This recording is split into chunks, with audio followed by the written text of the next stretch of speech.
দূর ছাই আর ভালো লাগছে না বিরিয়ানির দোকান সামলাতে, এবার একটু কোথাও থেকে ঘুরে আসার দরকার। একঘেয়েমি শুধু কাজ কাজ আর কাজ। এমন একটা জায়গায় যদি যেতে পারতাম যেখানে জন্তু জানোয়ার দেখা যাবে, বিশুদ্ধ অক্সিজেন পাওয়া যাবে, তার সাথে প্রচুর খাওয়া দাওয়া, যেমন মাটন, চিকেন, চিংড়ি, ইলিশ, চাটনি আর অনেক কিছু। বাবা, আমার তো জিভ থেকে এক্ষুনি মনে হচ্ছে জল পড়ে যাবে। এরকম কি কোনো জায়গা আছে যেখানে সস্তায় যাওয়া যাবে, কম সময় লাগবে আর এত কিছু দেখা যাবে? ও হ্যাঁ হ্যাঁ হ্যাঁ, একটা জায়গা তো আছে। কি জানতে ইচ্ছা করছে তোমাদেরও নিশ্চয়ই, যে কাজের ফাঁকে একটু ঘুরতে যেতে হবে কম দিনের জন্য সস্তায়, তাও আবার জীব জন্তু এলাহি খাওয়া দাওয়ার সাথে। তার জন্য তো পুরো ভিডিওটা দেখতে হবে। ওয়েট করছো কেন? ফুল ভিডিওটা দেখতে থাকো।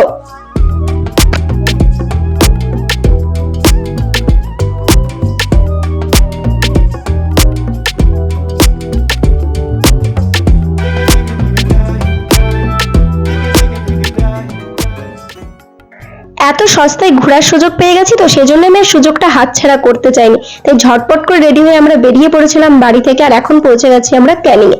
ক্যানিং থেকে আমাদের ট্রাভেলস এর পার্সোনাল গাড়িতে করে চলে এসেছি গদখালি, কারণ এই ট্যুরটা হতে চলেছে একদম প্রিমিয়াম এবং একটু ইউনিক। সেই জন্য আমাদেরকে গদখালি থেকে বোর্ডে তোলা হয়েছে। তাছাড়া নর্মাল বেশিরভাগটা আমরা এর আগে যতবার এসেছি আমরা কিন্তু সোনাখালি থেকে বোর্ডে উঠেছি। তো এখানে এসেই ফার্স্টে আমরা দেখলাম মাত্র একটা বোটই দাঁড়িয়ে রয়েছে, সেটা হচ্ছে পিয়ালিদির বোট। আচ্ছা দাঁড়াও দাঁড়াও, আগে পিয়ালিদির সাথে পরিচয় করিয়ে দিই। পিয়ালিদি হচ্ছে আমরা যে ট্যুরের সাথে এসেছি, হানি ট্রাভেলস ট্যুরস, তো ট্রাভেলস, এই ট্রাভেলস এর অনার হচ্ছে পিয়ালিদি। পিয়ালিদির কথাতেই আমরা এসেছি, বা পিয়ালিদির সাথে আমরা ঘুরবো আর কি। পিয়ালিদি হচ্ছে অনার, আর সবকিছু পিয়ালিদি দেখাশোনা করছে। তো ফার্স্টে আমরা এসে চারিদিকটা একটু ঘুরে ফিরে দেখে নিচ্ছিলাম, আর এরকম একটা সুন্দর হাওয়া চারিদিকে বইছিল, আর ওয়েদারটা ছিল কিন্তু অসাম অসাম, জাস্ট অসাম। তো চলো এবার বোর্ডে যাবো আর সবকিছু তোমাদের সাথে শেয়ার করব। আমরা এসেছি ইলিশ উৎসবের সময়, তো বুঝতেই পাচ্ছি শুধু ইলিশ আর ইলিশ হতে চলেছে। আর ও ভালো কথা, সুন্দরবনে কিন্তু লাস্ট দিনে ইলিশ বিরিয়ানিও খাওয়ানো হয়। এটা কিন্তু শুধুমাত্র সুন্দরবনেই পাওয়া যায়, আর কোথাও তোমরা পাবে না। তাহলে দেরি করছো কেন? ঝটপট করে কিন্তু আমি এজেন্সির নাম্বার এবং তার সাথে ট্রাভেলস এর সবকিছু দিয়ে দেবো ডেসক্রিপশনে। তোমরা ঝটপট করে নাম্বারে গিয়ে ফোন করে তোমরা তোমাদের প্যাকেজটা বুকিং করে নাও। তো চলো এবার আমরা আসি আসল কথায়, যে কি কি খাওয়া দাওয়া থাকছে এখানে। এখন আমরা মাতলা নদীর ওপর থেকে দুলতে দুলতে যাচ্ছি পাখিরালয়ের দিকে, এবং তোমাদেরকে কিছু কিছু জায়গা আছে যেগুলো তোমাদেরকে ঘোরানো হবে, সেটা পুরোপুরি মানে ট্যুর প্যাকেজের যে অনার সেই দেখে কবে কোন জায়গাটাতে ঘোরাবে। তো আমাদেরকে ফার্স্ট দিন ঘোরানো হয়েছিল রবীন্দ্রনাথ ঠাকুরের বাংলো বাড়িতে, আর তার সাথে ওয়াচ টাওয়ারে, আর তার সাথে তো এলাহি খাওয়া দাওয়া আছে। আগেই বললাম, চারিদিকে সুন্দর একটা ন্যাচারাল প্রকৃতি আর মৃদুমন্দ বাতাস। ও ভালো কথা, রয়্যাল বেঙ্গল টাইগারকে ভুললে হবে? বলো, সুন্দরবনে আসবো রয়্যাল বেঙ্গল টাইগার দেখবো না? এটা কি কখনো হতে পারে? ওটার টানেই তো এসেছি এত তাড়াতাড়ি করে। তো এখন একদম ফার্স্টের দিকে পিয়ালিদি আমাদের সবাইকে একটা গোলাপ ফুল দিয়ে ওয়েলকাম জানিয়ে নিল বোর্ডে। এটা একদম ইউনিক একটা প্রসেস, এর আগে আমি কখনো কোনো বোর্ডে দেখিনি, এটা ফার্স্ট টাইম আমি দেখলাম। তো তারপরে আমাদেরকে দিয়ে দেওয়া হলো, সবাইকে একদম হাতে হাতে দিয়ে দিচ্ছিল সকালের ব্রেকফাস্ট। চলো এবার ব্রেকফাস্টে ফোকাস করা যাক, কারণ খাওয়া দাওয়া ছাড়া কিন্তু কোনো কিছু আবার আমি পারি না। তো আজকে সকালের ফার্স্টের ব্রেকফাস্ট ছিল লুচি আলুর দম, সাথে ছিল সাদা মিষ্টি। এটাই আজকে সকালের ব্রেকফাস্ট। দুপুরবেলা কি কি মেনুতে আছে একটু পরে বলছি, ওয়েট করে যাও, আস্তে আস্তে সবকিছু তোমাদের সাথে শেয়ার করব। তো এখানে আমার কিন্তু দারুণ লেগেছে, একদম ঘরোয়া উপকরণ দিয়ে রান্না হয়েছিল, আর ঘরোয়া খাবার দাবার। তোমাদের মনেই হবে না বাড়ি থেকে অন্য কোথাও গেছো, মনে হবে ঘরের খাবারই তোমরা খাচ্ছ। এখানে পিয়ালিদি ভালোবেসে একটু বোনকে মিষ্টি খাইয়ে দিল। দেন কিছুক্ষণ পরে আমাদের হাতে কিন্তু চলে আসলো ওয়েলকাম ড্রিঙ্কস, তাও আবার মাজা, যেটা আমি ভীষণ ভালোবাসি খেতে। কিন্তু এখন আমাদেরকে নামানো হয়েছে রবীন্দ্রনাথ ঠাকুরের বাংলো বাড়িতে ঘোরানোর জন্য। এই যে এতজন আমরা ছিলাম ট্যুরে, সবাই ভীষণ হই হুল্লোড় করতে করতে ট্যুর 3 দিন 2 রাত কাটিয়ে ফেলেছি। এখন এসেছি রবীন্দ্রনাথ ঠাকুরের বাংলো বাড়িতে। এখানে সেরকম কিছু দেখার নেই, কিন্তু চারিদিকে অনেক প্রকৃতি রয়েছে, রবীন্দ্রনাথ ঠাকুরের একটি মূর্তি রয়েছে, আর রয়েছে এখানে রয়্যাল বেঙ্গল টাইগার। তো সেটা দেখে আমরা চলে আসলাম আবারও বোর্ডে।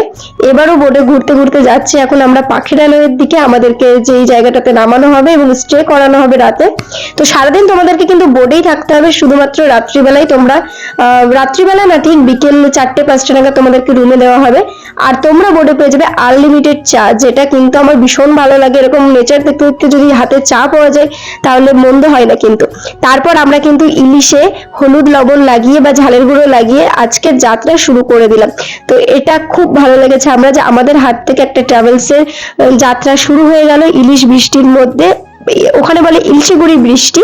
তো ইলশেগুড়ির বৃষ্টির মধ্যে কিন্তু হানিস ট্রাভেলস এর ট্যুর শুরু হয়ে গেল। দেখো কি দারুণ না, ইলিশগুলো অনেক বড় বড়, আর এই ইলিশই কিন্তু আজকে দুপুরের লাঞ্চে আমাদের হবে। তো দুপুরের মেনুতে কি কি ছিল এখন থেকেই বলা শুরু করি, না হলে বোধহয় আমি শেষ করতে পারবো না বলে। তো আজকের দুপুরের মেনুতে ছিল আমাদের ইলিশ এর মাথা দিয়ে সুন্দর করে একটা কচুর শাক, সাথে ছিল ডাল, পাঁপড় ভাজা, আলু ভাজা, লেবু, শসা, আর ছিল কাতলা মাছের কালিয়া। সবাই কিন্তু অনেক মন শান্তি করে খাওয়া দাওয়া করছে এখানে, এতটাই টেস্টি ছিল খাবার দাবার। আর আমাদেরকে এখন নামানো হয়েছিল ওয়াচ টাওয়ারে সুন্দরবনের। তো এখানে সবাই নেমেছে, আমি অনেকবার এসেছি, সবকিছু আমার দেখা, তাই আমি আর যাইনি, সবাই নেমেছে সেটা আমি ভিডিও করছিলাম বসে বসে। দেন ভেতর থেকে ঘুরে চলে এসেছি। আর এখন সবাই যেহেতু ঘুরতে গেছে, তাই ভাবলাম এই সময় ফাঁকা সময়ে আমরা একটু খাওয়া দাওয়া করে নিই। এখানে অলরেডি আমাদের খাওয়া দাওয়া কিন্তু প্রায় কমপ্লিট হয়ে গেছে, কারণ ইলিশের এত রেসিপি ছিল, আমি তো কোনটা ছেড়ে কোনটা খাবো বুঝিয়ে উঠতে পারছিলাম না। দেন 4টে-5টার সময় আমরা রুমে আসলাম, ফ্রেশ হলাম, রুমটা দারুণ ছিল। দেন আমাদেরকে কিন্তু সন্ধ্যেবেলার দিকে এরকম একটা ঝুমুর নাচের দেখার সুযোগ করে দিয়েছিল। আমরা সবাই ভীষণ আনন্দ সহকারে ঝুমুর নাচটা দেখছিলাম। এটাও কিন্তু সুন্দরবনের একটা ঐতিহ্য বলতে পারো। তারপর আমাদের সবার হাতে কিন্তু প্লেটে দিয়ে দিয়েছিল চাউমিন, একদম কালার ছাড়া, যেটা আমার ভীষণ ভালো লেগেছে। অন্য সব ট্রাভেলস আমি দেখেছি কিন্তু কালারিং হয়, মানে হলুদ কালার হয়, কালার মেশানো হয়, নানা রকম সস দেওয়া হয়, কিন্তু এটা একদম অর্গানিক একটি চাউমিন ছিল। কোনো রকম কোনো সমস্যা হবে না খেলে, কারণ সুন্দরবনের জলের কিন্তু অনেক সমস্যা আছে, যে কারণে অনেকেরই শরীর খারাপ হতে পারে। এবং তোমরা এখনো পর্যন্ত হয়তো খবরে নিউজে দেখে নিয়েছো, অনেক সমস্যা হচ্ছে, অনেক বড় বড় বোটগুলোতে অনেক সমস্যার কারণে এখন বোর্ডের বন্ধই হয়ে গেছে বলতে গেলে ওখানকার ট্যুর প্রায়। কিন্তু এই জলের সমস্যাটা ভীষণ সমস্যা, সেজন্য তোমাদেরকে সবকিছু দেখে শুনে খাওয়া দাওয়া করতে হবে, এবং এমন একটা ট্যুর প্যাকেজ বা এমন একটা ট্রাভেলসকে বেছে নিতে হবে যে তোমাদেরকে একদম অর্গানিক ভাবে খাওয়া দাওয়া দেবে, ঘরোয়া ভাবে, যাতে তোমাদের শরীরে কিন্তু কোনো সমস্যা না হয়। দেন রাত্রিবেলা ছিল মাটন ভাত, যেটা আমি ভিডিও করতেই পারিনি। তারপর দিন দ্বিতীয় দিনের ব্রেকফাস্ট আমাদের কি ছিল তোমাদেরকে জানাই। কলা ছিল, ডিম ছিল, চা ছিল, তারপরে পাউরুটি ছিল, আর ছিল ঘুগনির তরকারি। এই ব্রেকফাস্টটা আমি সবসময় অল টাইম আমার খুবই ফেভারিট একটা ব্রেকফাস্ট। তো এই ধরনের শুকনো বা একটু লাইট খাবার খেতে আমি বেশি পছন্দ করি। সকালবেলা যদি বেশি ভারী কিছু খেয়ে ফেলি তাহলে পুরো দিনটাই বেকার হয়ে যায়, কারণ সারাদিন বোর্ডে কিন্তু আমরা বসেই থাকবো। তো চলো এবার দেখতে থাকো আমি এরপরে কি কি খাওয়া দাওয়া করি।